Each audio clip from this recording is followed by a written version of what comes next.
Buenas noches a todos, soy Gabriela Trejo, los saludo con el gusto de siempre y en esta ocasión agradeciendo en alta medida la presencia de la doctora Sol Velázquez, que es una psicoterapeuta connotada de Aguascalientes, pero además que conoce en erudición, en nivel erudición, temas importantísimos de la psicología, de la energía, de la emocionalidad y del bienestar en general del ser humano, que somos toda esta amalgama de cosas que se necesita tener en armonía para estar en las óptimas condiciones para andar navegando por la vida y salir a contagiar a los demás de aquello que traemos adentro.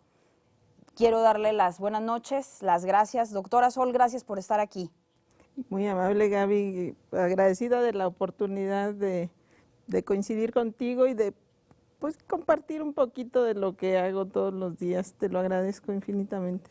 Y tienes razón, no, agradecida infinitamente voy a estar yo, pero tienes razón que es un poquito de lo que haces todos los días, porque en una hora no nos va a alcanzar el tiempo para tanto y tanto y tanto tema que hay. Por fortuna, ¿no? Que nunca acabaremos ni de aprender ni de seguir buscando. Doctora, quisiera empezar preguntándote, tú eres especialista en el tratamiento del origen psicológico de las enfermedades, la manifestación de lo emocional a través de síntomas físicos. Fíjate que yo creo que la fortuna que me tiene en este momento en lo que hago es que yo soy de origen, mi base es médica. Entonces, como todos los médicos, cuando salimos que de repente no sabemos ni qué hacer, pues yo salí, empecé a hacer medicina preventiva, yo nunca estuve en la medicina curativa, pero de inmediato las presiones y las tensiones personales y de la institución donde trabajaba y de la vida misma me llevaron a buscar para mí lo que era un esbozo de la psicoterapia. En cuanto la probé, dije, esta es la otra base que me falta, ¿verdad? Entonces desde ahí te quiero decir que hará 32 años, por ahí así, incorporé a mi práctica y a mi búsqueda lo que es la psicoterapia, lo que es la psicología. Entonces, pues bueno, de manera muy, creo que hasta mágica, todo aquello que conocí a través de primero la anatomía, la fisiología, la patología, pues fue como impregnándose de todo esto que por fortuna, bueno, lo que me dio fue una visión un poquito más amplia y un poquito más completa de lo que somos en el ser y en el hacer, ¿no? Dices que en tu cotidianeidad como médico empezó a rebasarte hace 32 años ese estrés, esa presión. ¿A poco un médico vive con presiones? ¿De dónde inventas eso, doctora?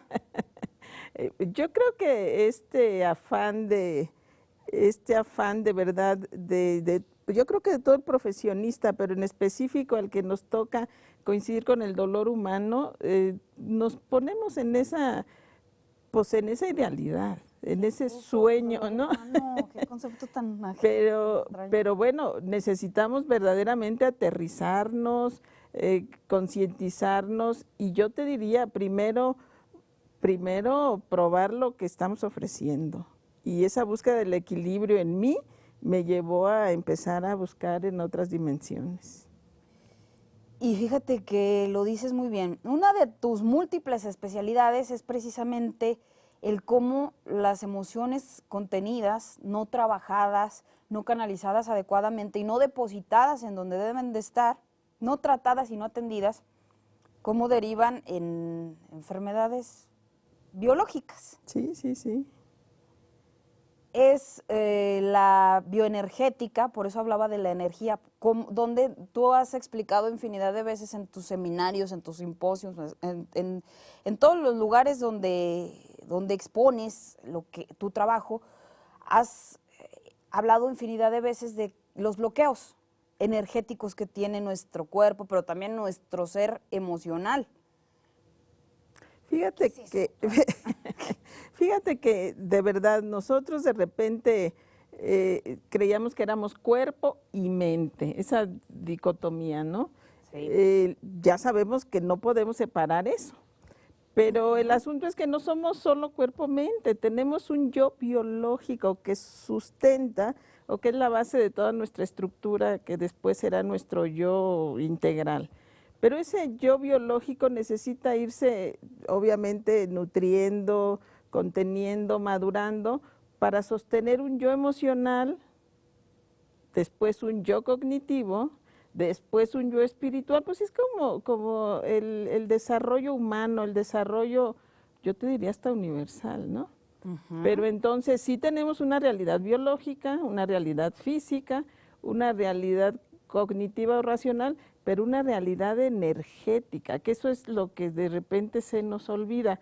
La realidad energética es como, hazte cuenta que es el resultado de nuestro equilibrio biológico. Entonces, desde ahí es de donde surge la potencia o la disfuncionalidad de nuestro ser. Entonces, eso es lo que se llama bioenergía, pues es la energía de nuestro cuerpo. Y ya después, esa bioenergía, pues ya con esta madurez y esta trascendencia de lo que ha sido el hombre, pues ya se manifiesta a través de los afectos, a través de las emociones, ya luego a través de las acciones, de las cogniciones, y así vamos trascendiendo. A través de cómo nos relacionamos con el mundo. Por supuesto. Bueno, primero con nosotros mismos, siempre lo has dicho. Por supuesto, pero eso te iba a decir, de qué va a depender nuestra relación con el mundo y todo lo que tiene el mundo, que es lo que no somos nosotros, pues de primero cómo estemos conectados con nosotros. Entonces, conectados y en equilibrio o en desequilibrio, ¿eh? Habrá muchas personas que se pregunten, ¿cómo es posible que yo pudiera vivir desconectado de conmigo? Pues si vivo adentro de mí. A ver, Fíjate, pues, eso. Fíjate que definitivamente yo te diría que de manera sorpresiva y para nadie va a ser así increíble que a veces andamos robotizados. De verdad, Sí. hay una pérdida yo creo que es todo un proceso de vida, ¿no?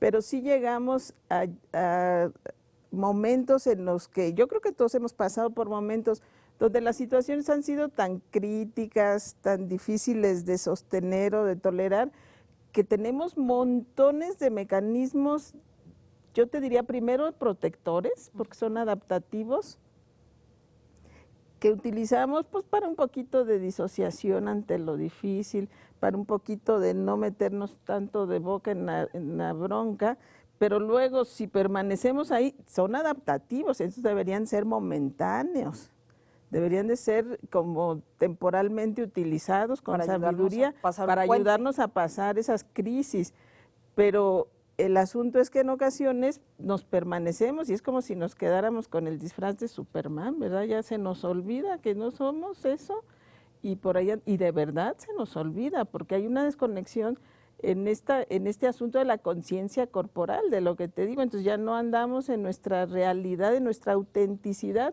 sino andamos en estas situaciones de defensa, que lejos de habernos servido como protección, pues ya nos sirven como de atrapamiento. Y después los vamos alimentando. Y entonces, ¿cuándo empezó? No me acuerdo, porque ni cuenta me doy que lo traigo. Y todo este tipo de asuntos, pues después nos pasan la factura, ¿no? Que tú bien dices, va a ser una patología, y una patología en cualquiera de nuestros niveles. Todo esto que nos compartes, doctora, me suena como si los dichos populares que luego adoptamos por inercia y sin racionalizarlos tuvieran una base científica, una explicación desde la ciencia, por todo lo que nos estás explicando, como por ejemplo decir, es que somos el arquitecto de nuestro propio destino. Sí, todo esto que estás compartiendo lo explica muy bien. Yo creo que lo que tú dices, el asunto del conocimiento popular, de esta sabiduría popular, tiene toda la base de la sabiduría organísmica, de la sabiduría del ser. Nuestro ser, que te vuelvo a insistir, yo de verdad reitero mucho, la base de nuestro ser es nuestro cuerpo, aquí está todo. Entonces, él tiene una inteligencia maravillosa, mente equilibrada, armónica, sabia, callada, y es la que habla, y habla a través de todo. Digo, es callada cuando está en salud, es callada cuando está en armonía, es callada cuando está en sintonía, pero pega de gritos cuando hay desequilibrio, y los gritos son de muchos niveles. Fíjate que, ay, me das tranquilidad, porque esas palabras que estás usando ahorita precisamente son la forma que he adoptado muy particularmente de explicarle a mis pacientes en psicoterapia que su cuerpo está gritándoles que hay algo que necesitan atender. Les digo, a veces el cuerpo empieza avisándote un pequeño malestar, una incomodidad, una sensación, pero ya cuando se transforma en un síntoma muy claro, en un signo evidente, y empieza a generar un malestar ya ineludible, es porque ya te está gritando el cuerpo, que atiendas algo, quieras o no. Fíjate que sí, definitivamente el síntoma es una alarma, pero es la manera más amable, más inteligente y sabia de tu cuerpo de decir que algo falta. Nada más que el síntoma ya nos está atrapando atención, ya nos está atrapando energía, y ahí de repente nos podemos quedar fijados en el síntoma. Pero el asunto es que es la manera como más sabia y equilibrante que ha encontrado el cuerpo de decirme algo ante lo que ya no le hice yo caso antes. A lo mejor una conducta no me estaba haciendo muy saludable y no la tomo en cuenta. A lo mejor una emoción yo la estoy reprimiendo, la estoy distorsionando y tampoco le he hecho caso. Entonces, ¿a quién le dejo que tome la palabra? Pues al cuerpo, nomás que el cuerpo tiene su lenguaje que es este. Ya se va a lo grande. Pues digo a lo sabio, a lo más básico y fundamental, ¿no? Entonces ya no me ando tropezando con las relaciones personales ni con la angustia, ya estoy con manifestaciones sintomáticas, organísmicas, ¿verdad? ¿Te parece que vayamos a una pausa, doctora? Claro, Y regresamos claro, para con seguir todo platicando. gusto, Gaby. Muchas gracias.